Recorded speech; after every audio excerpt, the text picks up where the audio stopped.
सूर्य उगवल्याशिवाय दिवस सुरू होत नाही, तसं गुरु आशीर्वादाशिवाय शिष्याची वाटचाल सुरू होत नाही. त्याचं आयुष्य पुढे सरकूच शकत नाही. म्हणून तर योग्य वेळी तुझ्या भेटीला आलो. गुरु भेटी होता चित्त स्थिर होय, तळमळ जाय मनाची ते. आता कुठे माझी तळमळ शांत झाली. तुमच्या भेटीनं इतका आनंद झालाय की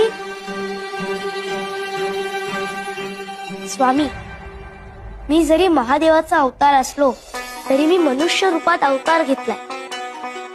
मनुष्य रूपात आल्यावर देवालाही गुरु करावा लागतो.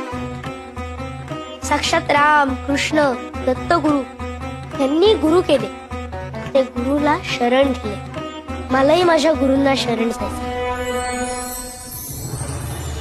मनाची ते शांती होता पाय धरी, दंडवत करी वेळ